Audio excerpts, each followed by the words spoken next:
Come on a journey with a cinephile.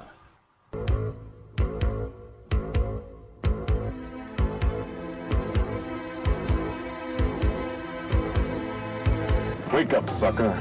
We're thieves and we're bad guys. That's exactly what we are.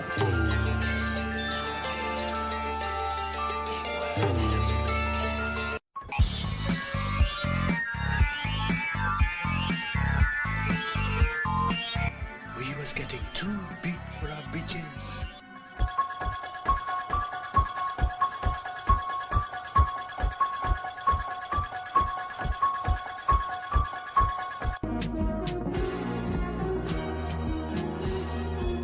What an excellent day for an exorcism.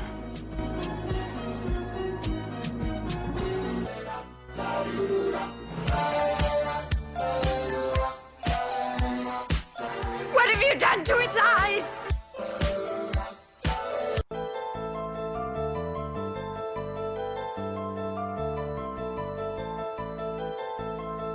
I said, I'm not gonna hurt you. I'm just gonna bash your brains in.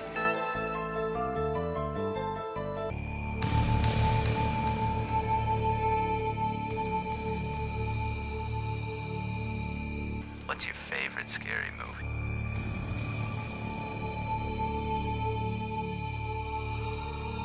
Pretty well, little brother. Pretty well. Hello and welcome, listeners, to Journey with a Cinephile, a horror movie podcast, where we take a deep dive into the world of horror cinema, from the eerie classics to the latest spine-chilling releases. Join me as I explore the history, themes, and artistry of horror one film at a time. Whether you're a seasoned horror fan or just stepping into the shadows, this journey is for you. So dim the lights, embrace the fear, and let's talk horror.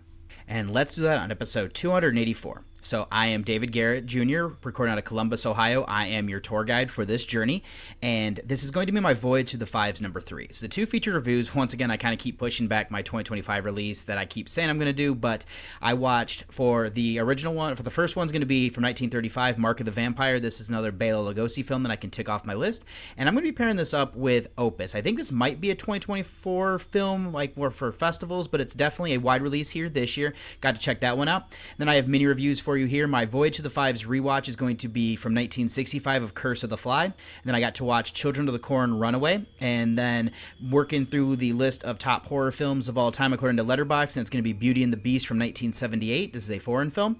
Then I gave a watch to the movie The Defilers. This one is a David F. Freeman film. Then I gave a rewatch here for a 2025 wide release of Birdeater. And then a documentary of You're So Cool, Brewster, the story of Fright Night. And then one episode of Agatha All Along. So I don't think there's anything else I need to do as this intro kept going on. It felt like as I was introducing everything. So let me go ahead and say thank you so much for listening, and I hope you enjoy coming on this journey with me. Pod Nation TV has you beamed up with Out of This World award-winning podcast found exclusively on Pod Nation TV. Download Pod Nation TV for Roku and Fire TV. Pod Nation TV, Out of This World. And for my first mini review here is going to be my Voyage to the Fives rewatch of Curse of the Fly from 1965, directed by Don Sharp. It was written by Harry Spalding, but then it looks like also George Lagalon had some credit here for the characters. Now this is starring Brian Donlevy, George Baker, and Carol Gray. This is a drama, horror, mystery, sci-fi film that is from, I believe, the United Kingdom. Currently sitting on a 5.1 on IMDb and a 2.5 on Letterboxd, or a synopsis beam. The son of an inventor continues his family's work while his two sons try to extricate themselves and the family name from further disaster and scandal. So this is one I saw years ago when I picked up the DVD set of all the old Fly movies. I couldn't remember which aside from the original with its lasting image. So I've seen the remake of the original a handful of times more. Something I won't be able to include here is how well of a sequel this does. I'm going to try. I kind of looked up a few things, and so what I can see, it does fit, but that's about the extent. And like I said, I will probably try, and you can probably hear my son in the background groaning and stuff as he is actively sleeping. So where I'm going to start then is this one, from what I've learned, is a shift in the tone. It leans more into the gothic with this old manor that belongs to the Delembres, and even incorporates more film noir aspects while still having sci-fi as well. My plan is to go back and watch this whole series, and I'll update this review once I give this one a rewatch after all that, but to kind of see how everything lines up. From what I can tell you, though, it does well. So now I have to start with a gripe here, and that's the romance between our two leads feels forced. This would be Martin, portrayed by Baker, and Patricia Stanley, portrayed by Gray. Now, looking under the surface a bit, I'm not sure if it is as I reflect back. We see early on that Henry is overbearing, and this would be the father here of Don Levy. He's actually the son of the true inventor, and then his two sons are helping him. So he has another son of Albert, who is portrayed by Michael Graham. He's the first to express that he's fallen in love and that his heart isn't in this work anymore. He might even be the one who alerted the authorities, because Henry has an issue that happened when he first teleported to London, and then he has to hurry back, and so they need this part here to ensure that the machine will work. So Martin is enamored with Pat to the point where they elope without truly knowing each other. They both have dark secrets that they're hiding. We learn that Martin and Henri have a medical condition. That seems to be a big reason that they're also in a rush. Plus, there are secrets of this estate he's covering up. I also get the idea that he rushed this so his father couldn't stop as well. Now, the deeper we get into the story, this made more sense and not just movie logic. Let's then shift slightly, and I do like the direction of the series they take it. I've looked how this fits in with the continuity, and it seems like this one was smart to distance itself a little bit. It does end the original trilogy. I don't recall much about the other two, but I like that we're sticking with this family. We also have this Inspector Charis, who is being portrayed by Charles Carson. Now, he recognizes the name and seeks out an Inspector Ronette, portrayed by Jeremy Wilkin, who is an expert. Now, this is a different type of film from what I'm gathering, but it sticks in line with the sequels from decades prior where the family is continuing with this legacy. There does seem to be an adverse effects genetically. That is where it could be problematic. I cannot confirm without rewatches, but this works for me, even if it is different. There could just be a bit more to work better. Now, something else I like working with here is fleshing out more about the experiments. There are secrets kept in this outbuildings at this estate. We see that Juan, who is a kind of like a maid portrayed by Yvette Rees, she tends to the things here around this estate. There are people being kept, and there are things wrong with them. What I don't know is, were they transported in the machines, and that's why the family is created? Why are they the way that they are if that's not what happened? It just feels like it's creepy for creepy's sake. It makes the Delembres more monstrous as well. I could have missed something, but it doesn't feel like this was developed enough to fully work without just to kind of add to the atmosphere. There isn't more to delve into the story here wise, so let's go ahead and go to the acting performances. I do like Don Levy, who's his overbearing father. He has pushed his sons into the family business, and this is a legacy he's trying to complete for his father. Baker and Graham work as these sons who are trying to break out of that, though. Gray works as this woman who is mysterious. She's the character who represents us in the story. Making her unreliable is interesting for the fact that she forces some of the experiments to go faster and brings the inspector around inadvertently. I would also say that Reese, and then this guy that she also works with here of Bert Koak, who portrays Ty, I think they work here as the help around this place. The former is racist, being that, and that would be Reese, as she's white with makeup done to make her appear Asian. I'll leave that there. I do like that we also have Carson here as the police trying to look into things. The rest of the cast kind of rounded us off for what was needed. All that's left then to be filmmaking. I do think that the cinematography and framing work in capturing this location. That is where the modern gothic feel comes from. It also does well in bringing the sci-fi elements to life. I'm glad they don't explain it too much. Just allow us to kind of know what they're doing. That doesn't bog it down either. Now, the limited effects we got look good. One shot there was quite eerie. Other than that, the soundtrack and design fit without necessarily standing out as well. In conclusion, this film is bold and trying something different. I don't know if it does enough to stand out, unfortunately. There's some good elements with the continuity of the same family. Continuing to try to perfect the transporters was good. Shifting to a more humanist approach with sci-fi and modern gothic feel works. The acting does well in bringing the characters to life. It's made well enough with capturing the setting, the framing, cinematography, limited effects leading the way. This was a fast watch, which is good. I enjoyed my time here. It doesn't overstay its welcome for me, which is something I always appreciate. So my rating here for Curse of the Fly, going to be a 6.5 out of 10. And for my second mini review here is going to be Children of the Corn Runaway from 2018, directed by John Gulager. This is written by Joel Soyson, and then this is based from the short story by Stephen King. Stars Marcy Miller, Jake Ryan Scott, and Lynn Andrews III. This is a horror film that is from the United States, currently sitting on a 3.7 on IMDb and a 2.0 on Letterboxd, or synopsis being. Follows a young pregnant Ruth who escapes a murderous child cult in a small Nebraska town. She lives anonymously in an attempt to spare her son the horrors that she experienced as a child. They end up in a small Oklahoma town where she thinks something is following her. So I should say Ruth is portrayed by Miller, and this is one that I picked up on DVD years ago. At the time, I was a completionist, where if I got a movie and discovered there were sequels, prequels, remakes, anything like that, I'd seek them out. I come to realize that this series is middling with quality just at its best. As I was saying, not necessarily that much difference between the top and the bottom. Seeing this was directed by Gulager intrigued me because knowing who his dad is.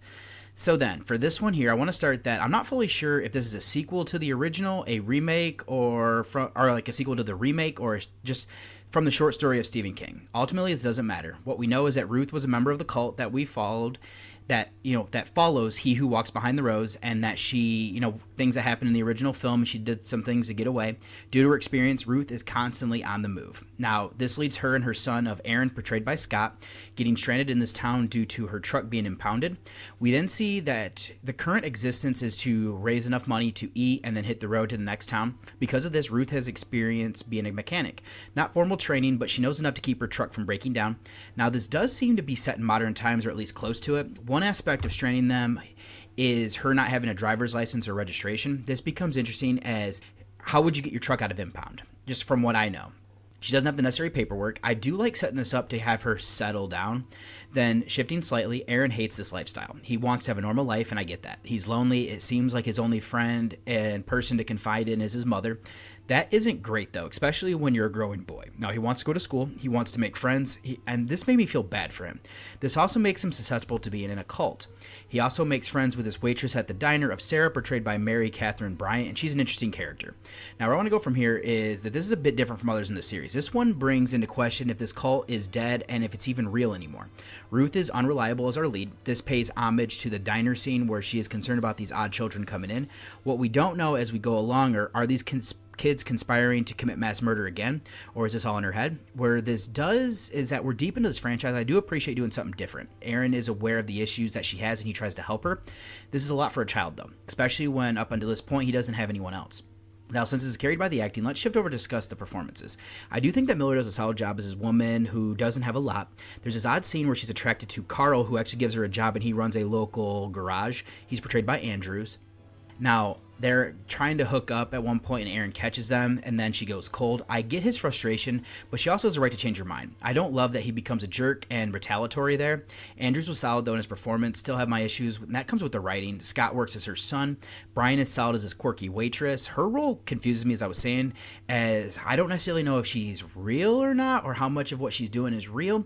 She is easy on the eyes, and that does she does things at this job that are funny. I'm confused, like I said, how she fits in. There's also Sarah Moore as this pretty girl who is a child who kind of keeps appearing as things are happening. The reveal there was something I caught on to, and it worked. I also like a cameo here by Clu Gulager, the director's father. The acting here isn't great, but fits in for what was needed. All that's left on to be filmmaking. I thought that this was made well enough. The cinematography and framing were good. There is one scene that I thought the death would be off screen. It shifts to credit there to see the aftermath, which I thought was fine. There's some CGI blood. I am forgiving as to why, as some things might not always be real. The practical effects look good. There's a slow burn, though, as we get kills and interviews, so it almost makes it a slasher film. Could just have used more, to be honest. Other than that, the soundtrack didn't stand out or hurt the film overall. In conclusion, I commend this one for what it tried to do with something new with the concept. It is strategic that we don't know which version this one follows, or is this continuing from the short story. The idea that what they're doing does need to be tweaked a bit, as I had some questions about a couple things. Fleshing out would make it work better. This is made well enough with the cinematography, framing, practical effects leading the way. The acting is fine. Miller, Bryant, and Scott leading the way.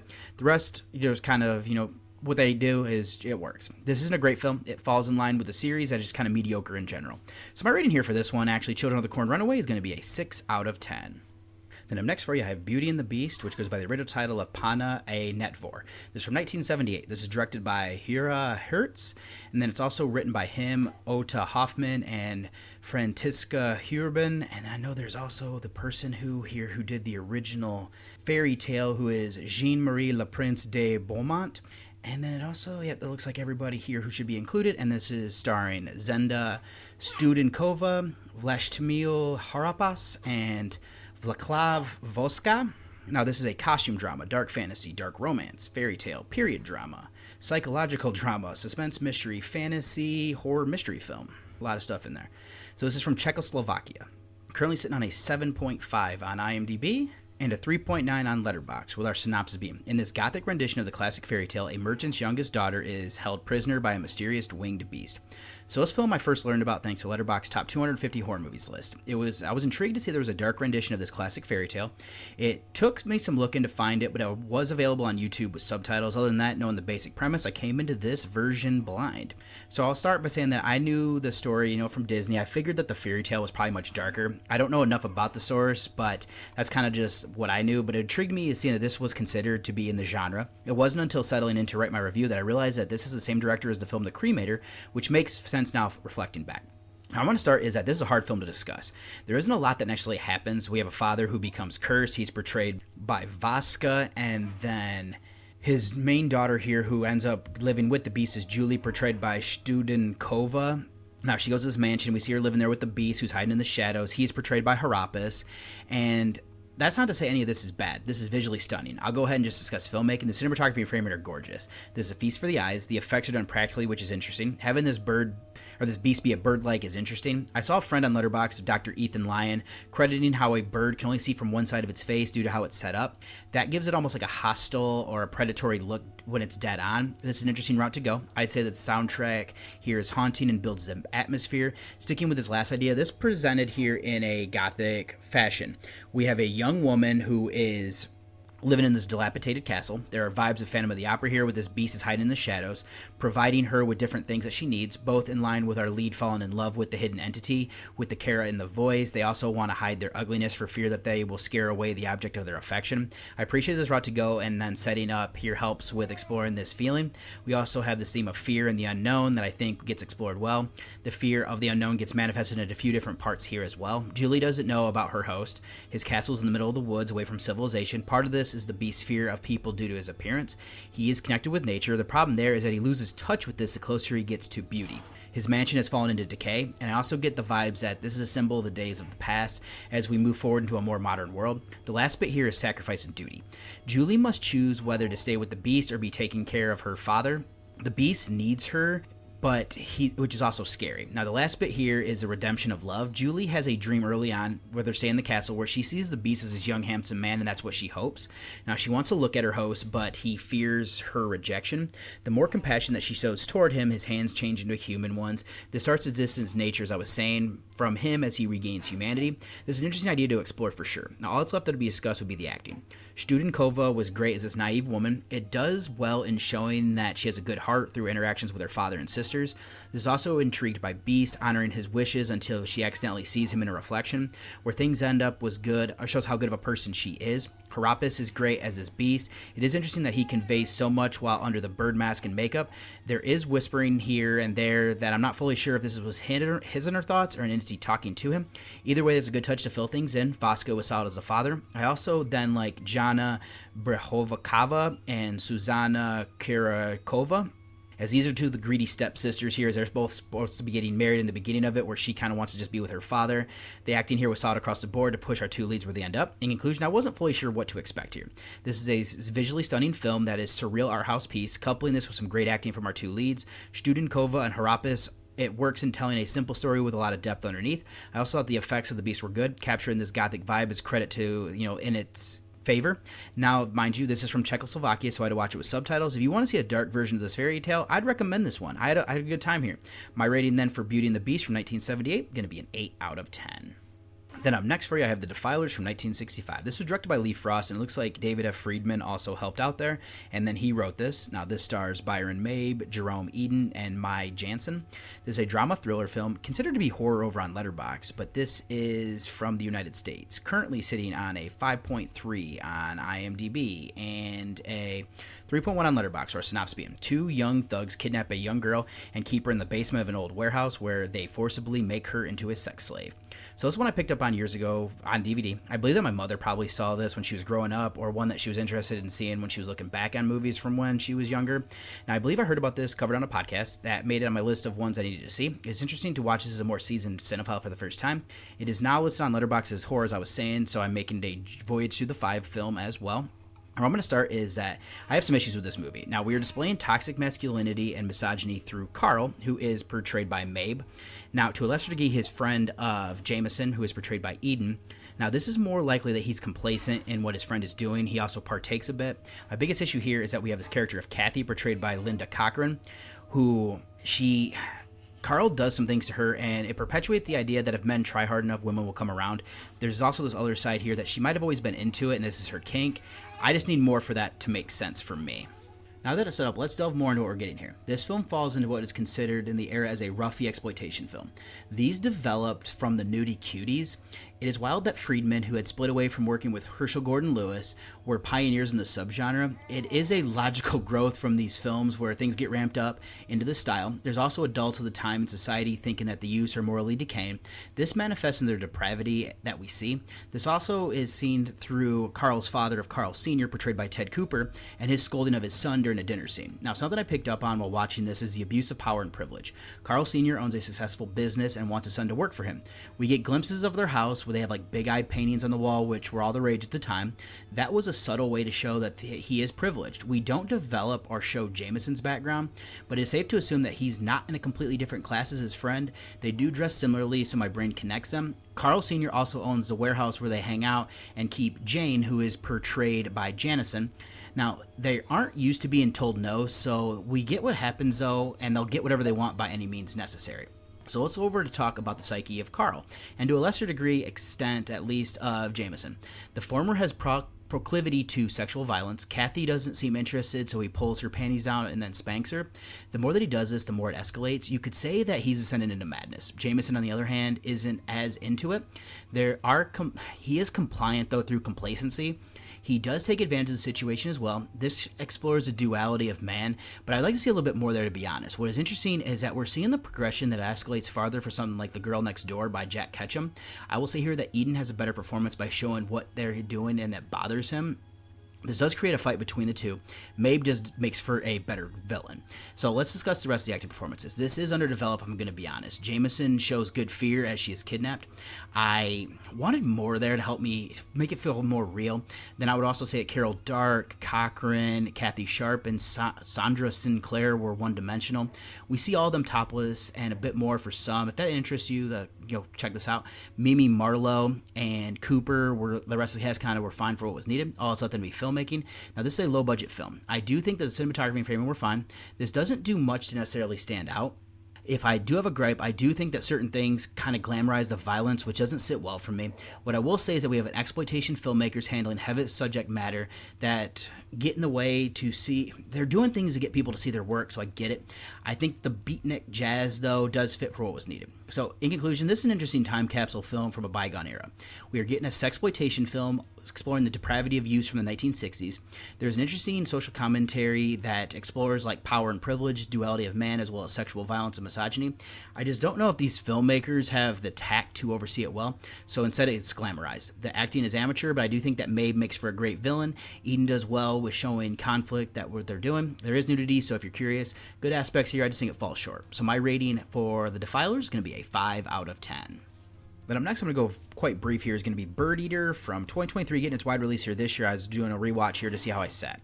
So this is written and directed by Jack Clark and Jim Weir. This stars Mackenzie Fernley, Shaban Aziz, and Ben Hunter. This is a drama horror thriller film that is from Australia.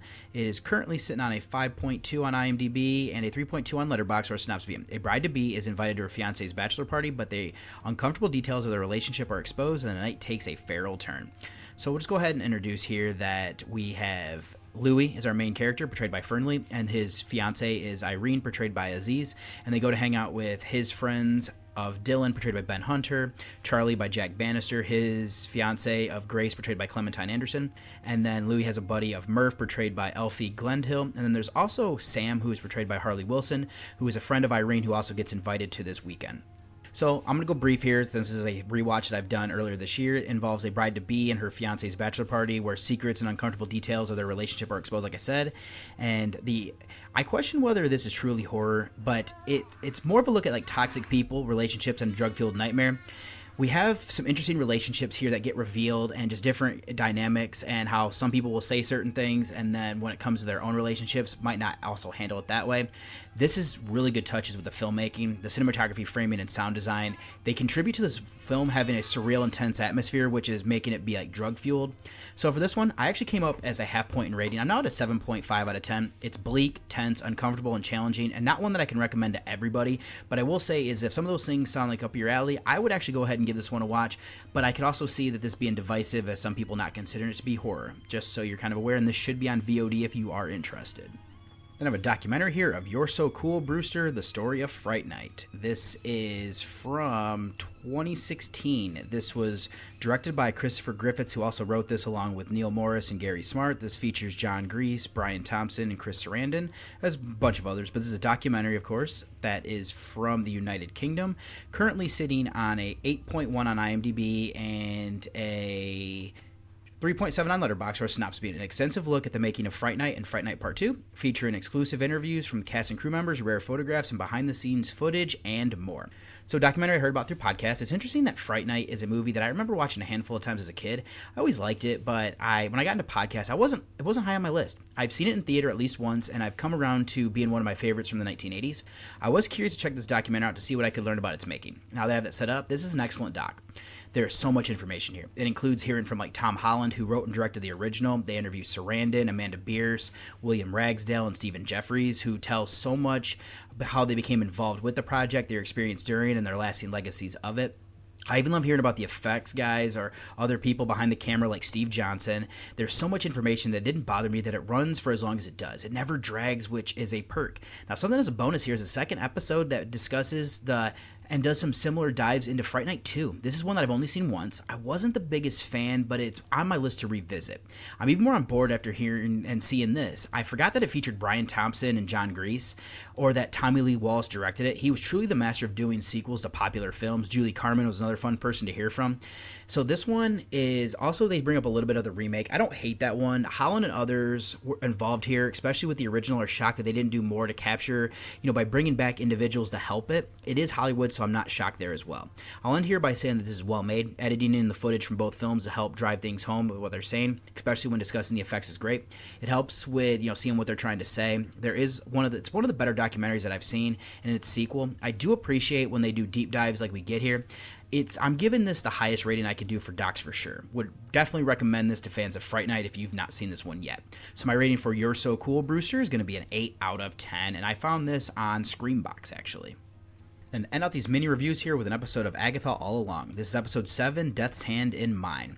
This one was directed by Jacques Schaefer, and then a bunch of people that had helped write this. I'm not going to go through everybody, but this features Catherine Hahn, Joe Locke, and Shashir Zamata. So this one caught my attention. It's mostly following Lilia Calderu, I think that's how you say that, who is Patty Lupin, as we get to understand her more. It explains why she has issues with getting confused. She's jumping around in her own timeline of life. I love that she points out that time isn't a flat circle and she doesn't experience the same way that we do, but the main story of this one through to the next trial, which features tarot cards. At first, it's just Billy, portrayed by Joe Locke, and Agatha, portrayed by Han, trying to solve the mystery. Every time that they're wrong, swords fall from the ceiling. Agatha tries to cheat, but this causes the room to collapse, like the ceiling to come down. We also learn the truth of who Rio, portrayed by Plaza, is. That'd be Aubrey Plaza. So this might be my favorite episode thus far. We're exploring more about the origins and developing characters. I also like what they've done with Billy and why he saw flashes of how popular he is. Agatha has to tread lightly, the same for her remaining characters as they're going to finish the Witch's Road. I love that no one is safe as we keep losing characters as we go, as this coven gets tighter and tighter and smaller and smaller. So my rating here for episode 7, Death's Hand in Mine, is going to be an 8 out of 10. So that's all I have here then for mini reviews. Let me go ahead and get you over to the trailer of my first featured review.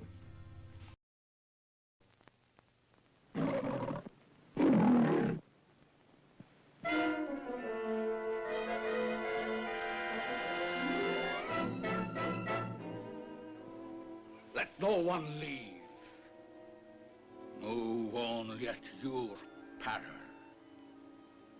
We will not stop until we have discovered the vampires who seek the life of this beautiful girl and her lover. Watch out! They may be hovering over you, or you, or you! Danger stalks through the night. No one is safe. Their fury would follow us to the ends of the earth. No, we must destroy them all together.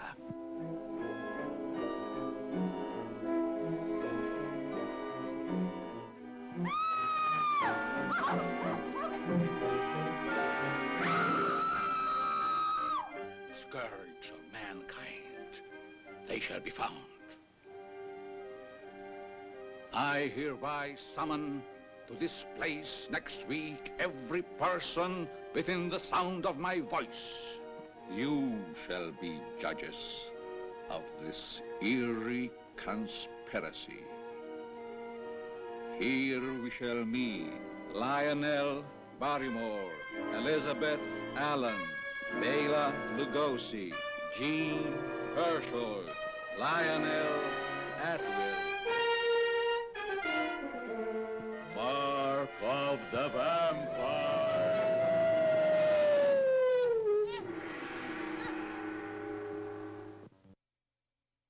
And for my first featured review is going to be Mark of the Vampire from 1935, directed by Todd Browning. This was written by Guy Endor and Bernard Schubert, and then they did the screenplay together. But the contributing writer here would be John L. Balderston, H.S. Kraft, and Samuel Ornitz. And then this is from the short story, or the story written by Todd Browning, who, of course, our director here. So this stars Lionel Barrymore, Elizabeth Allen, and Bela Lugosi, while also featuring the likes of Lionel Atwill, Jean Herschel, Henry Wadsworth, Donald Meek, Jesse Ralph, Ivan F. Sampson, Franklin Ardell, Layla Bennett, June Gittleson, Carol Borland, Holmes Herbert, Michael Viseroff, Eli Milan, and Guy Bellis, and James Bradbury Jr. So this one here is going to be a horror mystery film that is from the United States. I think this is actually, no, this is sitting on a 6.3 on IMDb and a 3.1 on Letterboxd, with our synopsis being: when a noble is murdered, a professor of the occult blames vampires, but not all is what it seems. So this is a film I didn't learn about until reading through the Horror Show Guide Encyclopedia. It is there that it kept popping up when I was looking at actors and filmmakers like Browning. This also features the names being written by Endor and Schubert, as well as having Barrymore, Lugosi, and Atwill. I was intrigued to check this movie out for my Voyage to the Fives, just because, like I said, it kept popping up on Letterboxd when I'd be looking at different type of things, and just kind of knowing a little bit of the history was very intriguing. But let me go ahead and read what I have in this Horror Show Guide Encyclopedia. Even though the supernatural elements are discounted in the end, and despite egregious comic relief, the strong images, fine acting, and graveyard atmospheres make this one of the 1930s finest moments. Barrymore is the investigating professor. He is almost as impressive as Lugosi's virtual mute Count Mora and his daughter Luna, who is portrayed by Borland, who make one grand airborne entrance until the unfortunate denouncement. Director Browning and the cinematographer James Wong Howe created beautiful and spooky black and white images that rival Frankenstein and Dracula. He actually recommends this one, which he does seem to kind of... I'll just kind of leave that one there. And before I jump into the movie itself, let me then do some of these featured notes here, and I'll start with our director, who is the legendary Browning. He has directed 41 features and 7 shorts. I've now seen 3 for 7%, all in genre where I'm at 3 of 7 for 42%. The ones that I have not are The Unknown, The Devil Doll, and The 13th Chair. He also helmed the mythical lost film London After Midnight. Now there's an assistant director here of Harry Shark, who has done this on 12 films, first that I've seen. He did 3 in genre where he worked with this director as well with The Unknown and Devil Doll. Now there is a big writing room, and I'll start with Endor. He did this for 10 works, first that I've seen. I know that he helped with Werewolf from London from last week and had 2 in genre with this and The Devil Doll. Now, he co-wrote this with Schubert, who has worked on 19 movies. I've now seen 3 that he has been brought up with The Mummy's Curse and Jungle Woman. I've seen 15%. All of his works are in horror now, so I have completed that. Then Balderston has back here from Mad Love. I've seen 5 of his 21 motion pictures for 23%, 4 of 5 that he's done for horror, which is 80%. I have not seen The Man Who Lived Again. Next is up is H.S. Kraft. He wrote 4 features, first that I've seen, only 1 in horror. Then there's also Samuel Ornitz, who did 23 films, first I've seen, only 1 in horror. Last I'll be bringing up here is Browning, who wrote the original story. He did this for 13 adaptations, first that I've seen, credit with 5 here, with the others being The Unknown, The Devil Doll, and the 2 takes on London After Midnight. Now to the cast, I'll start with Barrymore. He has been in 153 movies and 90 shorts. I've only ever seen him in this and It's a Wonderful Life. He did 4 in horror, with the other ones being The Devil Doll, The Mysterious Island, and The Bells. Then his co-star of Allen has been in 45 motion pictures and 1 short. First thing that I've seen with her, did 1 other one in genre with The Grip of the Strangler. Then I'll give an update on Lugosi. I'm now at 41 of his 133 features for 30%. For horror, I'm at 36 of 68 for 52%. The top 3 that I haven't seen right now are Plan 9 from Outer Space, Extraordinary Tales, and The Black Sheep. He's tied for my 4th most seen actor of all time. I'll also credit Atwill. I'm at 15 of his 78 films for 19%. Horror output, I'm at 15 of 20 for 75%. The ones that I'm missing, The Hound of the Baskervilles at Fog Island, and then there's just some documentaries where he's featured with, I'm assuming, archive footage. So then, let's jump into this movie here. Let's start with from our synopsis, we get a gist of what this film is about. It introduces us in an interesting way to this shadow-drenched European village where it takes place. There is a cemetery that looks like a Romani camp. It builds the atmosphere well with a couple in a carriage rushing by. Now they stop off at an inn or like a tavern waiting for food. It is here that we get introduced to more local superstitions that there's a vampires living in the nearby castle. We then see this estate. This is where Sir Carol Boronton, portrayed by Herbert, lives with his daughter Irina, portrayed by Alan. Now she is seeing Fedor Vincenti, who's portrayed by Wadsworth, and has plans to marry him. Also nearby and friends with this family is Baron Otto, portrayed by Herstalt. Now, tragedy befalls the area when Carol is found murdered. Inspector Newman, portrayed by Atwill, is called in to investigate. These attacks don't stop here, though. There's odd in nature with markings on the neck that resemble a vampire bite. Now, he's a man of science and doesn't believe. He calls in Professor Zealand, portrayed by Barrymore, who points to the supernatural. Coupling with this, we see 2 individuals who live in the nearby castle. We have Count Mora, portrayed by Lugosi, and his daughter Luna, portrayed by Borland, as I was saying earlier. The lines of supernatural and rational blur as our professor and inspector get to the bottom of what is happening here, which includes hypnosis. So let's leave my recap and introduction of the characters. What I want to start is that this is an interesting behind-the-scenes crafting of the film. It is based on a Browning short story called The Hypnotist. This comes into play for the climax. Now, Browning is also the director of Dracula for Universal, and he reunited with Lugosi, who played that titular character. This film is produced by MGM, and clearly Lugosi is paying homage to his legendary role. I'll end this part by saying that this plays with expectations and subverts different things that we already saw earlier in the decade, which is kind of something you don't necessarily see all the time, or that quickly. Now that I've set up, let's delve into the main plot here. Sir Carol Boronton is murdered. This is upsetting, being that it's a small village. It has everyone on edge, and even more so that this Dr. Doskel, portrayed by Meek, claims that he has seen vampires living in the area and that's what killed him. Now, Carol is drained of blood with the wounds on his neck, so this is building the fear in the area even more. Inspector Newman isn't convinced. He's a rational man. He investigates this in a logical way. Someone in his position should. This causes him to waver, though, when Professor Zealand points out to unexplained things. Sticking with this, it shifts slightly. I do want to look at this investigation. Inspector Newman interrogates people and looks at the evidence. I like here that he isn't bumbling. He's doing good police work. I even like that Professor Zealand is throwing doubt into it because the evidence he found is pointing to something that doesn't make sense without knowing more. Now, we are coupling this with Luna and Count Mora that we're being seen. Now, there's more and similar attacks. How they play with the viewer and what they're doing with some of these cheats and then explaining them to do later is well done. Credit here to Atwill, Barrymore, and Browning to craft a story like we do here. Even more that this film is 90 plus years old, I'm not going to spoil what the reveal is. The only thing that I will say here is I don't love it. It is good though, and something that would probably be newer in this era of filmmaking. This is part of my issue for the era though. They tended to go for the more logical explanation and played less with the supernatural. The fears of the time probably played well into that as well. I think this should be enough for the story, so let's discuss acting. I've already said what I liked about Barrymore and Atwill. They're great on the screen. They also play well off each other. What I find funny is that both are ornery here, which makes me chuckle the older I get. Alan works as his heartbroken daughter. She is conflicted with things that she's asked to do, even though it does help with figuring out the truth of what happened to Carol, who is her father, of course. I did like how they conveyed that. Lugosi and Borland were solid in their minor roles. He does only seem to be here for a name draw, especially with another vampire role. I did like the joke at the end with him. Other than that, Hershot, Meek, and the rest of the cast kind of just rounded this out for what was needed. All that's left then before I do some trivia is going to be filmmaking. This isn't shot as well as Dracula, but that's a lofty expectation. I did like capturing this isolated village. It has a timeless feeling, being that it's almost lost in the past, while still feeling modern for the era with the little things that we get. The cinematography and framing were both good to capture that. This has limited effects, and those look cheesy with the bats, but that's something that in decades to come we'll still struggle with. I did feel like there were some transformation scenes that feel like cheats to sway the audience that I have problems with. I do think there is a way you could do it, so I could also understand that. Soundtrack and design were both fine for helping to build the atmosphere here as well. So then I did want to jump over to doing that trivia that I was talking about. And throughout the film, Count Mora has an unexplained bullet wound on his temple. In the original script, Mora was supposed to have been in an incestuous relationship with his daughter Luna and to have committed suicide. After filming began, however, MGM deleted reference to the crime, and any remaining references may have been deleted with the 20 minutes of footage that were removed from the film's preview. Because director Browning's previous film Freaks had been a box office disaster, he was unable to object to any changes made by the studio. That makes sense. Preview reviews list a running time of 80 minutes, indicating considerable footage was cut prior to its release. That would explain many credited actors are not being seen in the final print. It's kind of a bummer there. Large South American bats were imported for the picture. According to the contemporary articles in the New York Times, the studio also ordered by government officials to destroy or export or destroy the bats after the production. The fate of the bats is not known.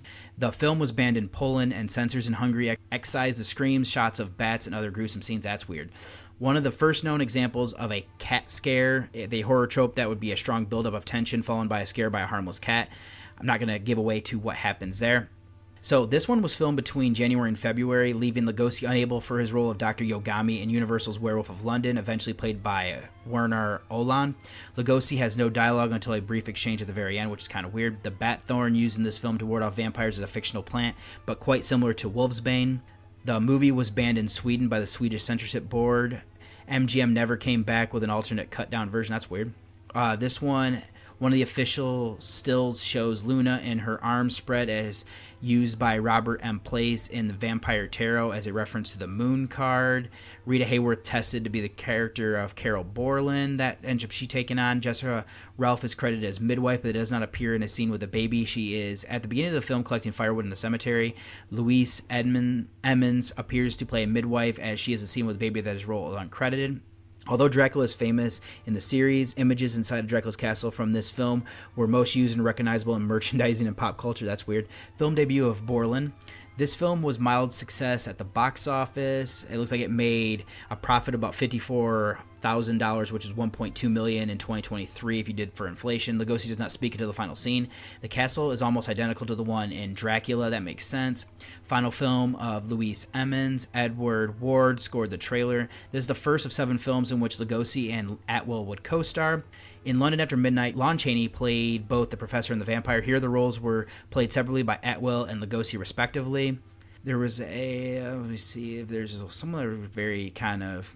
the inscription and in this one is that the mysterious vampire woman in this film, Luna, was one of the most notable depictions of a female vampire in film. The character style helped influence other depictions of female vampires in film.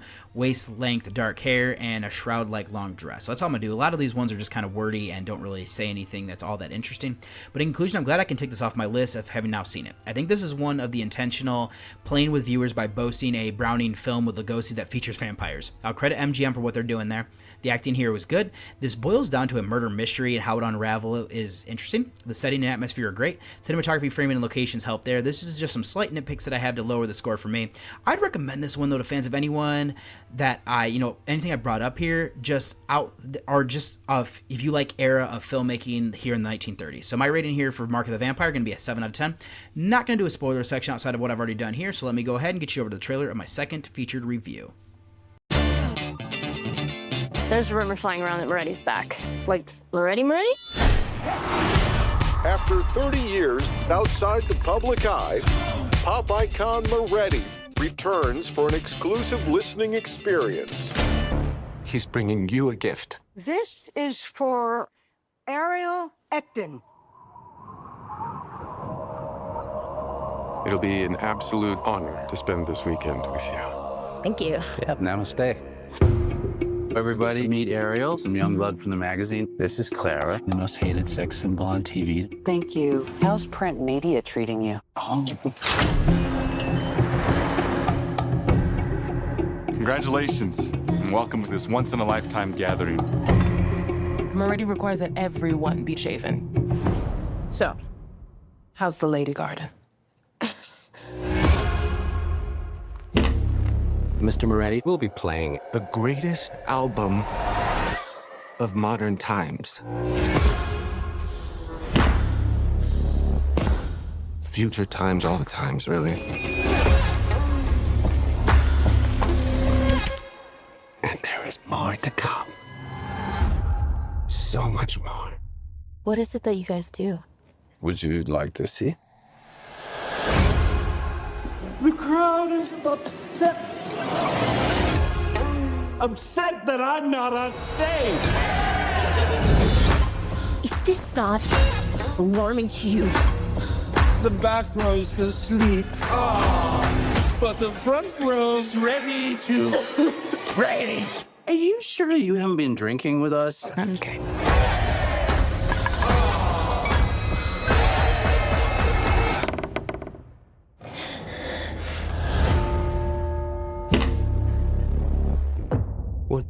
fuck is this?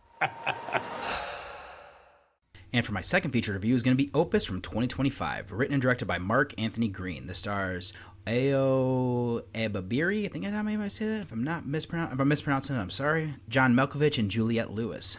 This also has Murray Bartlett, Melissa Chambers, Tony Hale, Stephanie Sugamanami, Mark Severston, Amber Midthunder, Tanaka Means, Aspen Martinez, Peter Descheth, Tamira Tamakili, Rose Marley Meslish, Jasper Keene, Young Mazzino, Jean Efron, and Justin Perry. This is a psychological drama film that is from the United States, currently sitting on a 5.7 on IMDb and a 2.8 on Letterboxd, with the synopsis being a writer travels to the compound of a pop icon who disappeared years ago. Surrounded by his cult of sycophants, as well as a group of fellow journalists, she soon discovers his twisted plan for the gathering. So this film went under my radar, due mostly being that I can't go to the theater right now due to the birth of my son. Seeing that this was a 2025 horror film that featured John Malkovich and Juliette Lewis, I was intrigued. I was able to catch this on VOD and to make it a featured review, as you can see here, as I keep my pace for the year. But let's do some feature notes first, starting with our director, Herb Green. This is his feature film debut. Ahead of this, he did 2 shorts. There are 2 assistant directors. First is Todd Amatiu, who's done this for 12 movies. I've seen 6 of them. Not Horror is Friends with Benefits, Bring It On, and The Breakup. In horror, he did 3. I've seen them all now with this, Friday the 13th, Part 8, The New Blood, and Day of the Dead from 2008. The other would be Beatrice Lorea. She's done this for 2 films, only one in horror and that I've seen. Our writer then of Green, this is his feature film debut as well. He has also written one of the shorts. Moving to the cast, we'll start with Ebba Beery. Now, she's been in 21 features and 12 shorts. Now, I've heard her voice in Spider-Man Across the Spider-Verse, where she was the voice of Glory, only one that she's done in horror thus far. Her co-star of Malkovich has been in 141 motion pictures and 8 shorts. I've seen him in 18 things. Not horror would be Burn After Reading, Transformers Dark of the Moon, and Con Air. He's also been in Extremely Wicked, that film about Ted Bundy that is borderline horror. Now he has technically 8 in genre. I've seen 6. I've seen Bird Box, Warm Bodies, and Velvet Buzzsaw. I have not seen Shattered or The Mutant Chronicles. Then last I'll look at Lewis. She's been in 76 features and 6 shorts. Not in horror would be What's Eating Gilbert Grape, Natural Born Killers, and Christmas Vacation. Cape Fear is borderline horror to me. Now she's been in 8 horror films officially. I've seen this, From Dusk Till Dawn, and Ma. I have not seen The Fourth Floor, Meet the Hollowheads, or Dreamland. Now she's also in a doc, Full Tilt Boogie, which is about From Dusk Till Dawn. Not seen that yet, but that may be one I'm going to try to check and figure out. But then, for this movie here, we start by learning that we are following a couple of people for a music magazine. There's an interview that was cut short. Now we have Ariel Ecton, portrayed by Edda Beery, talking to her coworker. Now her boss is Stan Sullivan, portrayed by Bartlett. There's a rumor that Alfred Moretti, portrayed by Malkovich, who is a famous singer, is dropping a new album for the first time in almost 30 years. Stan laughs about the rumor, claiming that only happens through a tape done by his agent. That's when we exactly get that. A VHS tape from Soledad Youssef, portrayed by Hale, sharing the news. A select few are invited to hear the album before its release. Stan is one of them, along with Clara Armstrong, portrayed by Lewis, who's a famous talk show host. There's Bianca Tyson, portrayed by Chambers, who is a paparazzi photographer. Emily Katz, who's portrayed by Suganami, who is an influencer, as well as Bill Lotto, portrayed by Severston, who... And also, much to the surprise of Stan, Ariel also gets invited. Now, she does her research, shocking even Stan. They head out to the desert compound, and it's here that we learn everyone gets a valet assigned to them. Ariel's is Belle, portrayed by Midthunder. Ariel is also pushed aside by her boss, who is going to be writing the story for the magazine. This allows her to get to know Youre, portrayed by Deseth, and other members of this community. They consider themselves levelists. Ariel learns more about them, and things that kind of happen here make her leery of what should be an enjoyable weekend. The members of this group go missing. There's only one who, and she's the only one who notices. There could be more going on here than Moretti dropping a new album. So let's leave my recap and introduction of the character. I want to start would be what I decided to leave out some things that could be spoilers, and I don't want to reveal those. That wasn't something I wanted to do here, as I was saying, especially since I came into this one blind. I didn't even know it was horror. It took me seeing that people I saw were watching this and then checking out Letterboxd for 2025 horror film releases. This intrigued me more than the other ones, and I had it on my list that were available on VOD. Now that I have it set up, let me delve deeper into what we're getting. First, I want to start with what we have, what set this up. Moretti is this mysterious singer who was huge back in the day. He has the most singles and albums on the charts and everything like that of all time, or something along these lines. He was great, is that Malkovich brings such an oddness to the role that I loved. He sings songs where I found them catchy in a weird way. I don't know if they should be, though. It made me laugh because if I'd have been warned what the songs were sung by him on the soundtrack, I don't know if I would have enjoyed them as much as I have, and that's hilarious. In this case, though, let me just kind of end this section out by saying Moretti is eccentric in the lines of like Prince, just not as flamboyant. He has these followers and this group of people he invited know how talented he is. There's just a huge story as well, which intrigues Ariel. Now, I want to shift gears here and talk about her. She's trying to find her way and to get a break at work. It is stifled, though, when she takes notes and does legwork for others. This is a commentary here that she, needs to wait her turn, but it's been long enough coming. She feels that she's put in enough time. Her boyfriend, though, gives her the rough truth, Kent. He is portrayed by Mazzino. In that she's never really faced hardships. She has a normal middle-class life. Things haven't been easy, but they're not particularly difficult either to make her more interesting. All that I'll say is keep that in mind. Ababiri is great here and embodying how timid Ariel is in the beginning. The growth to where she ends up, though, shows. Let's then pivot back to something I alluded to earlier. Ariel is out of place being invited to this retreat. She feels out of place with the people that she's joining. Moretti is more calculated than we realize, which shouldn't come as a shock with how meticulous he is with crafting these albums. That he is considering this to be his opus, which, with the title. He has his group come out to the desert resort. Their cell phones are taken. I've already brought up how this group realized, nobody in this group really kind of realizes what's happened. They're all kind of wrapped up in what they're doing. It's only Ariel who is more observant. Plus, she is talking to these cult members, and the more she learns, the more she's uneasy. I do like exploring this idea that if we get comfortable enough, we'll overlook red flags. Since the group is enjoying being pampered and they can't fathom somebody like Moretti doing bad things, it slowly ramps up and they ignore it. Well, I'll then finish out the story with some pros and cons. I love that this cult is operating out in the middle of the desert, where they are with the star as a figurehead. Now, this does still seem familiar to other movies, though, and I can see some of the gripes that people might have there. I've seen someone point out Midsommar. That one clicked with me as well. It is borrowing from what happened at Jonestown to an extent. If anything, I think this is, to set the audience up for other things that happen. Get Out is another one. That felt like a stretch to me. The menu made more sense with kind of how things kind of end up in the end. Also, Blink Twice, but at the time of writing and recording this, I haven't seen that one. So I don't know if Opus sticks a landing as well, but the reveals along the way where something nefarious is afoot were good. I like Gaslight and Ariel, and the final reveal feels like a variation of another cult movie that I won't spoil here. Moving over to the acting performances, I've already said that I like Ababiri in her role. She's great to stand in for us to follow since she would be noticing how odd things are like we are. Malkovich is also great. His singing is better than I expected. I know part of that's auto-tuning and whatnot. Lewis, Bartlett, Chambers, Saguni, and Severtson, they work as this rest of this group. I like Hale and his cameo. Mid-Thunder, DeSeth, and the rest of the cult members were also good to help raise tension. I thought the acting was just kind of good across the board.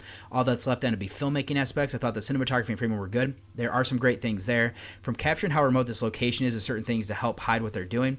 It leaves things open to our imagination. I also like how things happen that might not be odd, but how it's shown makes us feel like it is. They are limited in the effects used. What we got here, though, were great. Credit there. I also thought the soundtrack and design that helped to build the tension and atmosphere. Also, Moretti's songs aren't great, but I enjoyed them for some reason. So in conclusion, this is a film that I didn't know much about. It worked, though, for the things that I enjoy. I will say that this isn't the most original with things that are borrowed. How it is presented, though, worked for me. What I enjoyed here was the acting. Ababiri leads the way by noticing how weird things are. Malkovich and the rest of the cast kind of help guide to where they end up. It also was well made with the cinematography, framing, effects, soundtrack leading the way.